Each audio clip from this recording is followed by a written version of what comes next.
Sardar Patel sport enclave के भूमि पूजन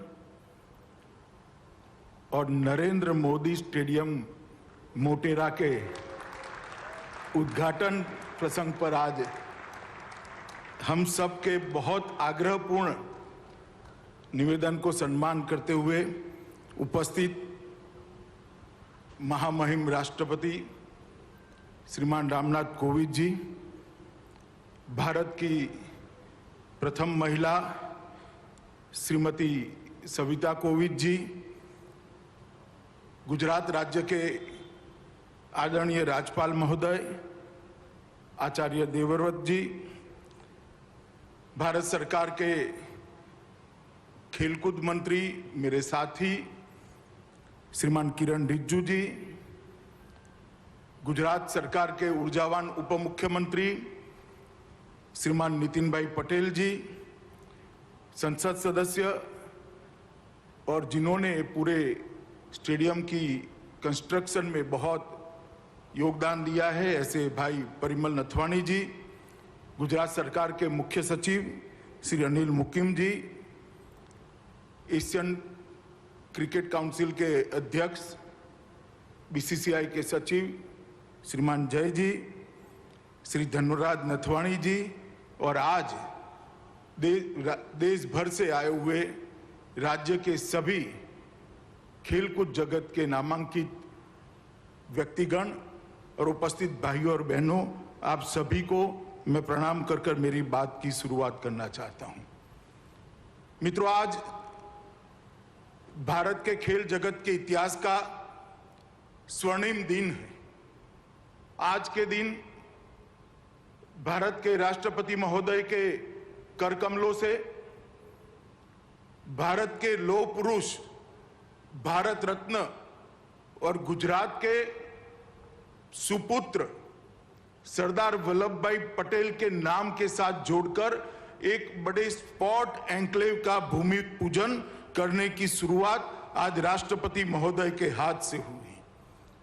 इस स्पोर्ट्स कॉम्प्लेक्स जो बनेगा, जिसका ये विशाल स्टेडियम भी एक हिस्सा होगा, इस स्पोर्ट्स कॉम्प्लेक्स में विश्व स्तरीय सभी खेलों की व्यवस्था यहां पर होगी और देश और दुनिया के सभी खेलों के सभी खिलाड़ियों को ट्रेनिंग की भी व्यवस्था पर यहां पर होगी, उनके कोचिज को रहने की भी व्यवस्था होगी और एक साथ 3000 बच्चे यहां पर अलग अलग खेलों का ट्रेनिंग ले सके, इस प्रकार की व्यवस्था का आज निर्माण और उसकी शुरुआत, इसका भूमि पूजन महामहिम राष्ट्रपति महोदय के हाथ से हो रहा है।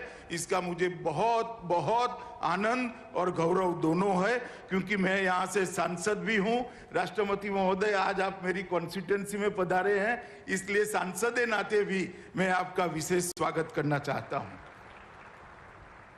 मित्रों, कोविंद जी जिस दिन भारत के राष्ट्रपति बने, इस दिन भारत के करोड़ों सामान्य जनों के मन में एक श्रद्धा जागृत हो गई कि हमारा लोकतंत्र नीचे तक परकोलेट हो चुका है। एक सामान्य घर से जन्मा हुआ, संघर्ष करा हुआ व्यक्ति, एक देहात के अंदर पला बड़ा व्यक्ति अपनी शिक्षा के दम पर, अपने कर्तृत्व के दम पर, अपनी निष्ठा के दम पर और अपनी मेहनत के दम पर भारत के सर्वोच्च स्थान पर विराजमान हो सकता है। यही हमारे लोकतंत्र का गौरव। जब मैं पार्टी में था, कोविंद जी भी पार्टी का काम करते थे, हमने साथ में बहुत काम किया है। इतनी सरलता, इतनी लगन, इतनी मेहनत शायद ही किसी व्यक्ति में एक साथ मिलती है। और अपने आप को आगे न करते हुए चुपचाप अपने दिया हुआ काम करना और गौरव के साथ करना और काम को भी गौरव देना, ये किसी दक्ष व्यक्ति में ही इतने सारे गुण समाहित होते हैं। राष्ट्रपति बनने के बाद राष्ट्रपति भवन को उन्होंने आम जन के लिए खुला कर दिया और राष्ट्रपति भवन के अंदर कई ऐसी एक्टिविटियां की, कई ऐसी गतिविधियां की, जिसके माध्यम से राष्ट्रपति भवन लोगों को आज अपना लगने लगा है। और मैं मानता हूं इससे हमारे लोकतंत्र का गौरव बढ़ा है। और राष्ट्रपति महोदय, आज आप यहाँ पर उपस्थित हुए हैं, इसलिए मैं फिर से एक बार बड़े मन से, दिल की गहराइयों से आपको धन्यवाद कर मेरी बात की शुरुआत करना चाहता हूँ। मित्रों, ये टोटल स्पोर्ट्स कॉम्प्लेक्स जो बनेगा, सरदार पटेल स्पोर्ट्स संकुल, वो 233 एकड़ भूमि में बनेगा। ये देश का सबसे बड़ा स्पोर्ट्स कॉम्प्लेक्स बनेगा। इसके साथ नारायणपुरा में एक 18 एकड़ का एक नया स्पोर्ट्स कॉम्प्लेक्स बनेगा। तो ये sports enclave, Sardar Patel sports enclave, Narendra Modi stadium और नारायणपुरा में बनने वाला स्पोर्ट्स कॉम्प्लेक्स, ये तीनों मिलाकर किसी भी अंतर्राष्ट्रीय स्पर्धा में खेलने वाले सभी खेलों को अंतर्राष्ट्रीय स्तर पर खेलने की पूरी व्यवस्था एक ही शहर में, एक ही जगह पे हो जाएगी। ये मुझे लगता है अहमदाबाद के लिए गौरव की बात है। मैं आज बताना चाहता हूं अहमदाबाद और देश के लोगों को कि तीनों चीजें मिलाकर सरदार पटेल स्पोर्ट्स एन्क्लेव, जिसका हिस्सा नरेंद्र मोदी स्टेडियम और नारायणपुरा में बनने वाला एक स्पोर्ट्स कॉम्प्लेक्स, ये तीनों चीजों को अगर मिलाते हैं तो 233 एकड़ भूमि पर कोई भी अंतर्राष्ट्रीय खेल स्पर्धा करनी है, चाहे कॉमनवेल्थ गेम करने हो, चाहे एशियाड करना हो, चाहे ओलंपिक करना हो, अहमदाबाद 6 महीने के अंदर तैयार होकर खड़ा हो जाए। इस प्रकार का स्पोर्ट्स इंफ्रास्ट्रक्चर आज यहां पर बनने की शुरुआत हुई। और इस स्पोर्ट्स इंफ्रास्ट्रक्चर के बनने के साथ ही अहमदाबाद भारत में स्पोर्ट्स सिटी के नाम से जाना जाएगा, जो हमारे प्रधानमंत्री नरेंद्र मोदी जी गुजरात के मुख्यमंत्री थे तब देखा हुआ उनका सपना था। मित्रों, आज मैं जब यहां पर इस कार्यक्रम में बोल रहा हूं तब मुझे मोदी जी का ये सभी जो सुविधाएं खड़ी हो रही है, इसके लिए उनकी जो दूरदर्शिता थी, उनका जो विजन था, उसका जिक्र अगर मैं नहीं करूंगा तो मेरी बात अधूरी रह जाएगी। मोदी जी जब गुजरात के मुख्यमंत्री बने, उन्होंने गुजरात के मंत्रिमंडल में कहा कि गुजरातियों को 2 चीजों में आगे बढ़ना चाहिए, सब चीज में हम आगे, 2 चीजों को नहीं छोड़नी चाहिए, स्पोर्ट्स और दूसरा सेना में भर्ती। सेना में भर्ती का कोटा भी हमारा खाली रह जाता था और स्पोर्ट्स की दुनिया में भी गुजराती कहीं दूर दूर तक दूरबीन लेकर भी ढूंढो दिखाई नहीं पड़ते थे। वहीं से नरेंद्र भाई ने गुजरात में दोनों की चीजों की शुरुआत की और आज मुझे कहते हुए गर्व है कि जो हमारा गुजरात का कोटा है सेना की भर्ती का, वो आज खाली नहीं जाता है। गुजराती युवा आज सेना में भर्ती होना शुरू हो गया है। और जहां तक खेल कूद का सवाल है, जहां तक स्पोर्ट्स का सवाल है, खेलो गुजरात की शुरुआत करी, बड़ी बड़ी स्पोर्ट्स सुविधाओं के अंदर उन्होंने अपना योगदान दिया, उसको विजुअलाइज किया, उसको जमीन पर उतारा, उसको मूर्त रूप दिया। गुजरात क्रिकेट एसोसिएशन के अत्यंत व्यस्त होने के बावजूद मैं ही आग्रह करने गया था, हम सबके आग्रह का सम्मान करते हुए वो उसके अध्यक्ष बने और एक विजन से क्रिकेट का पैसा सिर्फ क्रिकेट में न रहे, सारे खेल को, सारे स्पोर्ट जगत को नर्सिंग करने का काम है। इस विजन के साथ इन्होंने इसकी दूरदर्शिता के साथ उसी वक्त प्लानिंग की थी। और जब हम बनाने की बात, तब उन्होंने हम सबके सामने कहा था, छोटा मत सोचकर सोचिए, गुजरात में जो भी होगा विश्व का सबसे बड़ा होगा और विश्व में सबसे बड़ा होकर रहेगा। और जब ये स्टेडियम बना और जब कैपेसिटी तराश की गई, 1,32,000 दर्शक साथ में बैठकर क्रिकेट की मैच का लुत्फ उठा पाए, इस प्रकार का स्टेडियम श्री नरेंद्र मोदी के नाम से आज राष्ट्रपति महोदय ने अपने कर कमलों से उद्घाटित किया है, जो न केवल दुनिया का सबसे बड़ा क्रिकेट स्टेडियम है, दुनिया का सबसे बड़ा स्पोर्ट्स स्टेडियम है, जिसका नाम आज हमने हमारे देश के प्रधानमंत्री नरेंद्र मोदी जी के नाम से रखा है। ये जो सुविधाएं जो होने जा रही है, इसके पहले मैं थोड़ा क्रिकेट स्टेडियम के बारे में भी आपको बताना चाहता हूं मित्रों। 32 ओलंपिक साइज के फुटबॉल जितना ये मैदान है, 2,48,714 वर्ग मीटर का इसका क्षेत्रफल है। 1,14,126 घन मीटर कंक्रीट और 13,306 मैट्रिक टन लोहा इसके सुदृढ़ीकरण के लिए उपयोग में किया गया है। मित्रों, इसको सभी दृष्टि से संपूर्ण स्टेडियम बनाने का जीसीए की टीम ने प्रयास किया है और मैं आज उनको कहना भी चाहता हूं कि आपका प्रयास सफल प्रयास है। विश्व में किसी भी क्रिकेट स्टेडियम में एक साथ 11 पिच नहीं है, एक साथ 4 ड्राइंग रूम नहीं है, एक साथ चारों ड्राइंग रूम के सटू हुए चारों जिम्नेशियम नहीं है। एक दिन में 2 मैच भी करने हैं तो स्टेडियम कर सकता है और इसके साथ पूरी अत्याधुनिक सब सॉइल जल निकासी प्रणाली भी बनाई है। बारिश आती है तो कितनी भी बारिश हो, आधे घंटे में मैच डिस्टर्ब करे बगैर आगे का खेल बारिश रुकते ही हम शुरू कर सकते हैं। इस प्रकार का करा है। The field of play LED lights लगाए हैं जिसके कारण खिलाड़ी की परछाई पिच पर नहीं पड़ेगी, खिलाड़ी की परछाई ग्राउंड पर नहीं पड़ेगी और क्रिकेट के खिलाड़ी अपना क्रिकेट बहुत अच्छे तरीके से खेल पाएंगे और जिसमें 40 से 50% बिजली की बचत भी होने वाली है। मित्रों, जिस प्रकार का हाईटेक मीडिया रूम बनाया है, मुझे कहने में कोई झिझक नहीं है, ये दुनिया का सबसे बड़ा और सबसे हाईटेक मीडिया रूम है जो यहाँ खेलने वाले हर खेल को दुनिया तक पहुंचाने का काम करेगा।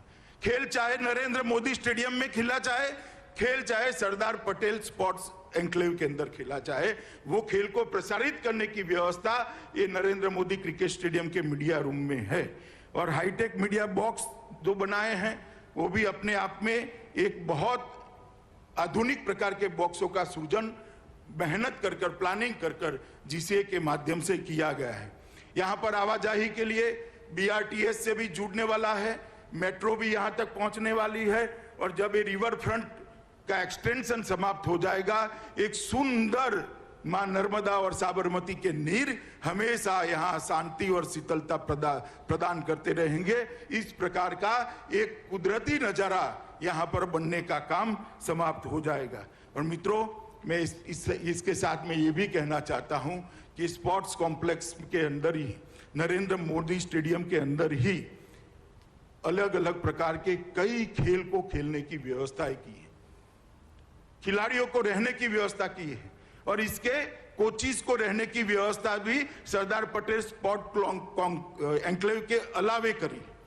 और इसके साथ अहमदाबाद शहर, गांधीनगर जिला और अहमदाबाद ग्रामीण जिला के 600 स्कूलों को हम इसके साथ जोड़ने वाले हैं जिनके पास अपने प्लेग्राउंड नहीं है। इनके पास अपने प्लेग्राउंड नहीं है, बच्चों को खेलने की सुविधाएं नहीं। अगर बच्चा खेलेगा नहीं तो हारेगा कैसे? वो हार को हजम नहीं कर पाएगा। जीतने का जज्बा कैसे खड़ा होगा, जीतने का जुनून कैसे खड़ा होगा? और ये संस्कार जो बच्चे में रह जाते हैं वो उसको एक अच्छा मनुष्य बनते हुए रोकते हैं। हम 650 स्कूलों को, 600 से ज्यादा स्कूलों को, लगभग 650 स्कूलों को इस नरेंद्र मोदी स्टेडियम के साथ जोड़ने वाले हैं। 34 बसें उनको लाने ले जाने का काम करेगी। इनके सारे पीटी के पीरियड एक साथ कर सप्ताह में एक दिन बच्चा यहाँ आएगा, पूरा दिन खेलेगा, खाना भी यहाँ खाएगा और शाम को सुरक्षित अपने घर पर पहुंच जाए। एक कंप्लीट 3 जिलों की स्पोर्ट की सुविधा यहाँ पर खड़ी हो, इस प्रकार के विजन के साथ मोदी जी ने इसका स्केच बनाया था। मुझे आनंद है कि इनके बाद मैं अध्यक्ष बना, इनके बाद ये जीसीए की टीम यहाँ पर बैठी है, जय और दंडात बैठे हैं। इन सब ने इकट्ठा होकर आज मोदी जी के विचार को जमीन पर उतारने का काम किया है और नरेंद्र मोदी स्टेडियम देश की सेवा करने के लिए यहाँ पर है। ये स्टेडियम ऐतिहासिक स्टेडियम है, कई सारे रिकॉर्ड यहाँ पर बन रहे हैं, आज भी बने हैं। आज भी एक मैच यहाँ शुरू होने जा रहा है। पिंक बॉल का मैच पहली बार इस स्टेडियम पे खेला जाएगा और मुझे कहते हुए बड़ा आनंद है, मैच के रेफरी श्रीनाथ है। मित्रों, श्रीनाथ के लिए ये जो हमारा स्टेडियम, ये भूमि है, बहुत यादगार है कि उन्होंने यहां पर ही अफ्रीका के सामने मैच खेलते हुए 6 विकेट झटकाए थे और भारत को विजय दिलाने का काम किया था। इसी ग्राउंड पर 10 साल के बाद कपिल देव ने रिचर्ड हेडली का 431 विकेट लेने का वर्ल्ड रिकॉर्ड को तोड़कर भारत को वर्ल्ड रिकॉर्ड की तालिका में डालने का काम कपिल देव ने इसी भूमि पर किया था। और इसी भूमि पर सुनील गावस्कर ने पाकिस्तान के खिलाफ खेलते हुए अपने 10,000 रन समाप्त करे थे। इसी भूमि पर मास्टर ब्लास्टर सचिन तेंदुलकर ने 2011 के वर्ल्ड कप में एक दिवसीय मैच में 18,000 रन पूरा करने का काम किया था। इसी भूमि पर सचिन तेंदुलकर ने अपनी कैरियर के 20 साल भी पूरे किए थे। मित्रों, चेतेश्वर पुजारा भी यहाँ पर डबल सेंचुरी लगा रहे हैं, आज भी खेल रहे हैं। मैं तो आशा करता हूं कि आज उसको वो रिपीट करें और भारत को विजय दिलाएं। मित्रों, मैंने आप सभी को नरेंद्र मोदी स्टेडियम की बात करी, मगर नरेंद्र मोदी स्टेडियम स्वयं जिसका एक अंग है, ऐसा सरदार वल्लभ भाई पटेल स्पोर्ट एन्क्लेव का भी आज महामहिम ने भूमि पूजन किया है। मित्रों, सरदार पटेल स्पोर्ट्स एन्क्लेव एक बहुत महत्वाकांक्षी प्रोजेक्ट है। आज हमारे देश को जरूरत है कि अंतर्राष्ट्रीय स्पर्धाओं के अंदर हमारे बच्चे दिखाई पड़े। जब अंतर्राष्ट्रीय खेल स्पर्धाओं की तालिका बने, हमारे बच्चों के नाम पर कई सारे मेडल्स हो, मगर वो वैसे ही नहीं होता है। उनको खेलने के लिए इंफ्रास्ट्रक्चर बनाना पड़ेगा, इंटरनेशनल स्तर की कोचिंग की व्यवस्था करनी पड़ेगी, इंटरनेशनल कोच उपलब्ध कराने पड़ेंगे। और यही अगर सब एक जगह पे हो जाता है तो सोने में सुहागा होता है। नरेंद्र मोदी जी ने हमारे अहमदाबाद को, मेरी कॉन्स्टिट्यूएंसी को एक बहुत बड़ी गिफ्ट दी है, सरदार वल्लभ भाई पटेल स्पोर्ट एन्क्लेव को बनाकर। मित्रों, मोदी जी की सरदार पटेल के लिए जो श्रद्धा है वो अगाध है। सरदार पटेल का जो योगदान देश को आजादी के बाद एक करने में रहा, शायद सरदार न होते तो हम बिखर जाते, कहीं नहीं होते। सरदार का ये दृढ़ निश्चयी स्वभावी था कि जिन्होंने 600 से ज्यादा राजों रजवाड़ों को, रियासतों को एक करने का काम किया, मगर उनके साथ इतिहास में बहुत अन्याय किया गया। जब जब कांग्रेस का शासन रहा, सरदार पटेल को भुलाने का प्रयास कर दिया। उस नरेंद्र मोदी जी ने ऐसी व्यवस्था की, कोई कितनी वर्षों शासन करे, सरदार को कभी भुला न पाए, युगों युगों तक सरदार का नाम अमर हो जाए। उन्होंने केवड़िया में दुनिया का सबसे बड़ा स्टैच्यू गुजरात के सुपुत्र और देश के लौह पुरुष सरदार पटेल के नाम पर बनाकर आज ताजमहल से ज्यादा लोग सरदार पटेल के वो स्टैच्यू को देखने आते हैं, स्टैच्यू ऑफ यूनिटी को देखते हैं। ये जवाब है उन लोगों को जो अपने परिवार के साथ सिमटे हैं। और आज मोदी जी के ही गाइडेंस से, मोदी जी की ही प्रेरणा से यहां सरदार पटेल स्पोर्ट्स एन्क्लेव बन रहा है, जो आने वाले कई सालों तक देश भर के बच्चों को दुनिया के खेल स्पर्धाओं में आगे आने के लिए एक बहुत अच्छा प्लेटफॉर्म देने का काम करेगा। मित्रों, स्पोर्ट्स कॉम्प्लेक्स जिसका एक हिस्सा नरेंद्र मोदी स्टेडियम है, कानपुरा का स्पोर्ट्स स्टेडियम भी रहेगा और गांधीनगर का क्रिकेट स्टेडियम भी रहेगा। ये सब मिलाकर कोई खेल ऐसा नहीं होगा जो ओलंपिक के अंदर खेला जाता होगा और इसको खेलने की सुविधा नहीं होगी। ओलंपिक के अंदर खेलने जाने वाले सारे खेल एक ही जगह पे खेलने की व्यवस्था आज नरेंद्र मोदी जी की प्रेरणा से, राष्ट्रपति महोदय के कर कमलों से इसका भूमि पूजन होने जा रहा है। और मित्रों, इसके साथ 3000 खिलाड़ियों को रहने की अलग से व्यवस्था है। 3000 बच्चे यहां रहकर अपने आप को, अपने कोच के मार्गदर्शन में अपने आप को आगे बढ़ा सकते हैं। 250 से ज्यादा अंतरराष्ट्रीय स्तर के कोचिज की रहने की व्यवस्था है। ढेर सारे बच्चे यहां पर बैठे हैं। मैं इनको कहना चाहता हूं कि आपको जो स्ट्रगल करनी पड़ी है, वो स्ट्रगल अगली पीढ़ी को न करनी पड़े, इसलिए पूरी सुविधा देश के प्रधानमंत्री जी आज बना रहे हैं। मित्रों, ये एन्क्लेव सभी अंतरराष्ट्रीय मानकों और उच्चतम खेल के सिद्धांतों के अनुसार तैयार किया गया है और किसी भी एक शहर में इस प्रकार की व्यवस्था भारत में नहीं है। इसीलिए मैंने कहा कि मोदी जी ने हेरिटेज सिटी तो बनाया था अहमदाबाद को, आज अहमदाबाद भारत का स्पोर्ट सिटी भी बनने के लिए तैयार खड़ा है और अहमदाबाद भारत का स्पोर्ट सिटी माना जाएगा। खेल के कई कुंभ, ये भूमि जो अभी दिखाई पड़ रही है साबरमती की, वहां पर आने वाले दिनों में होगा। ये टोटल ये तीनों मिलाकर 233 एकड़ भूमि पर ये स्पोर्ट्स संकुल बनेगा और लगभग 93 लाख वर्ग फीट सिर्फ दाहिनी ओर है स्टेडियम को छोड़कर 93 लाख वर्ग फीट का स्पोर्ट्स संकुल होगा। लगभग 4600 करोड़ रुपए की लागत आएगी, 3200 करोड़ रुपए का सरकारी निवेश होगा, 1400 करोड़ रुपया public partners public PPP model पर इसको ले जाएंगे।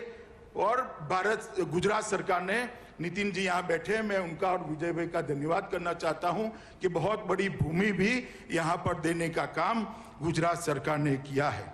मित्रों, ट्रैक एंड फील्ड तथा फुटबॉल के लिए 50,000 लोगों की बैठने की क्षमता वाला एक एथलेटिक स्टेडियम यहाँ बनेगा। एकाधिक दर्शक खेल के लिए 12,000 लोगों की सुविधा वाला इंडोर स्टेडियम बनेगा। एक और इंडोर स्टेडियम बनेगा जिसके अंदर 15,000 लोग बैठ पाएंगे और 15,000 लोगों की हॉकी स्टेडियम भी बनेगा।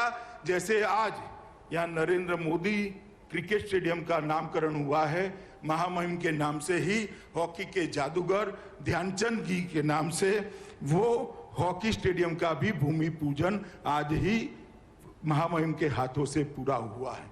ये सारे तीनों सुविधाएं होकर कुल मिलाकर 20 स्टेडियम बनेंगे स्पोर्ट्स के बढ़ावा देने के लिए, स्पोर्ट की सुविधा को आगे बढ़ाने के लिए और दूरदर्शिता के साथ खिलाड़ियों को खेलने की व्यवस्था करने के लिए। और जो खिलाड़ियों ने देश को अंतर्राष्ट्रीय स्तर पर नामना दिलाई है, वो सभी के नाम पर ये हर एक स्टेडियम का नामकरण किया जाएगा, जिससे कि खेल को बढ़ावा देने वालों को भी प्रेरणा मिलेगी, खेल के कोचिज को भी प्रेरणा मिलेगी और खेलने वालों को भी प्रेरणा मिलेगी। एक तरफ से ये बहुत कंप्लीट स्पोर्ट संकुल बनने जा रहा है। यहाँ पर लगभग 3,000 अपार्टमेंट्स बनेंगे जिसमें 12,500 बच्चे रह पाएंगे। 3,000 अपार्टमेंट और 12,500 बच्चे एक साथ यहाँ पर कोचिंग कर पाए, इस प्रकार की व्यवस्था की है। 250 कोच बनेंगे, लगभग 12,000 कार और 35,000 टू व्हीलर्स के पार्किंग की व्यवस्था भी यहाँ पर होनी है और मेट्रो भी आगे बढ़ेगी तब यहाँ तक पहुंच जाएगी। एक प्रकार से एक शहर के अंदर शहर को जोड़ने का, स्पोर्ट्स कॉम्प्लेक्स के जोड़ने का, सरदार पटेल स्पोर्ट एन्क्लेव से जोड़ने का एक बहुत अच्छा इंफ्रास्ट्रक्चर भी आगे बढ़ने जा रहा है। नारायणपुरा के अंदर लगभग 17 एकड़ से बड़ी जमीन के अंदर 77,000 चौरस मीटर के एरिया में 458 करोड़ के रुपए की लागत से एक दूसरा स्पोर्ट्स कॉम्प्लेक्स भी बनने जा रहा है, जिसका भी नामकरण होना बाकी है। मेरे लिए आनंद की बात है, रिज्जू जी यहाँ बैठे हैं, अभी बजट के बाद इन्होंने इसको अप्रूव किया है। और मेरे लिए आनंद की बात है, गांधीनगर स्टेडियम भी मेरी कॉन्स्टिट्यूएंसी में है, नरेंद्र मोदी स्टेडियम भी मेरी कॉन्स्टिट्यूएंसी में है, सरदार पटेल एन्क्लेव भी मेरी कॉन्स्टिट्यूएंसी में है और ये नारायणपुरा का स्पोर्ट्स कॉम्प्लेक्स भी मेरी कॉन्स्टिट्यूएंसी में होने वाला है। तो पूरा खेल का इंफ्रास्ट्रक्चर गांधीनगर लोकसभा क्षेत्र में होने वाला है, इसका मुझे बहुत आनंद है। एथलेटिक स्टेडियम बिल्डिंग वहां पर एक बनने वाला है जिसके अंदर अलग अलग प्रकार के 33 खेलों को खेला जाएगा। मल्टी स्पोर्ट स्टेडियम भी वहां पर बनने वाला है। टेनिस स्टेडियम बहुत बड़ा इंटरनेशनल स्टैंडर्ड का बनने वाला है। एक्वेटिक स्टेडियम बिल्डिंग भी वहां पर एक बनने वाला है। स्विमिंग पूल की भी सारी व्यवस्थाएं वहां पर बनने वाली है और कुल मिलाकर वहां पर भी 6,000 वाहनों के पार्किंग की व्यवस्था भी करी है। ये सारी सुविधाओं को विजुलाइज कर संकलित किया गया है जिससे रिपीटेशन भी ना हो, अंतर्राष्ट्रीय स्तर की भी बने।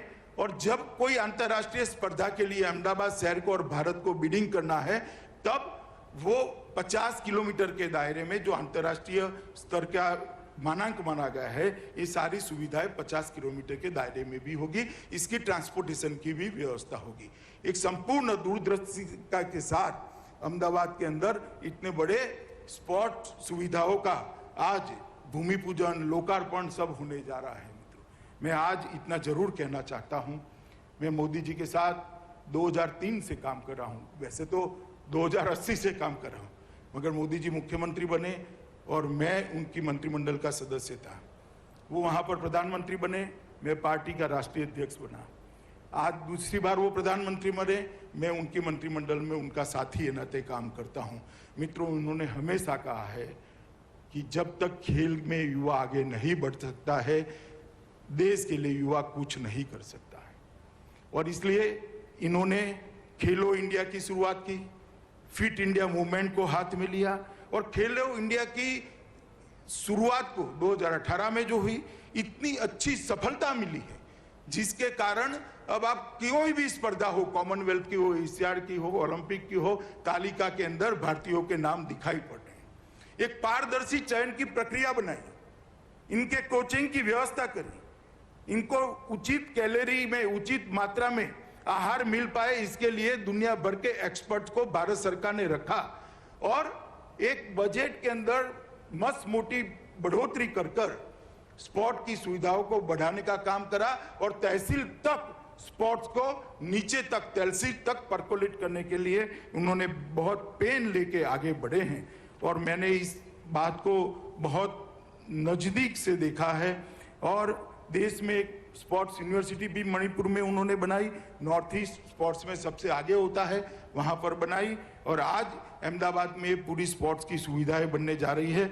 मैं मानता हूं मित्रों कि ये दिन अब दूर नहीं है कि आने वाले दिनों में एशियाड हो या ओलंपिक हो, हमें हमारे लोगों के, हमारे खिलाड़ियों के नाम हर तालिका के अंदर सिल्वर, गोल्ड लेते हुए नजर आए। वो दिन भारत के लिए बहुत नजदीक है। आने वाले 8-10 साल में ही इस सुविधाओं से खड़े हुए खिलाड़ी दुनिया के अंदर अपना जज्बा दिखाते हुए भारत माता को सम्मान दिलाने का काम करेगा।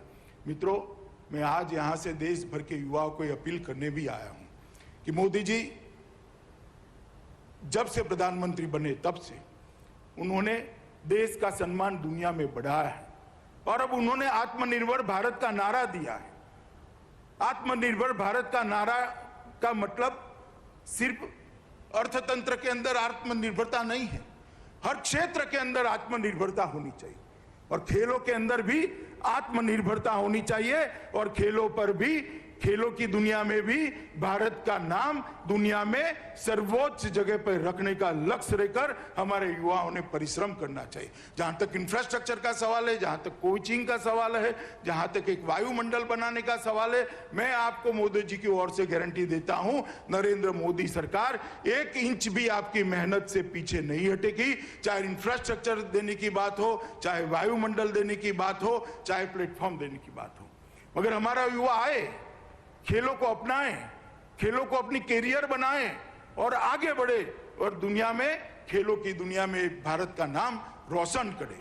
और आज ये जो सुविधाएं यहाँ हो रही है, मुझे बहुत आनंद है कि ये एक शुरुआत है, अंत नहीं है और हम सबका सौभाग्य है कि शुरुआत करने के लिए हमारे महामहिम राष्ट्रपति स्वयं पधारे हैं। उनके प्रेरणा से, उनके करकमलों से आज जो यहाँ पर काम शुरू हो रहा है, ये निश्चित ही दुनिया में भारत को यश दिलाएगा, दुनिया में भारत को विजय दिलाएगा और मोदी जी का जो आत्मनिर्भर भारत का सपना खेलों के क्षेत्र में भी हम पूरा करेंगे।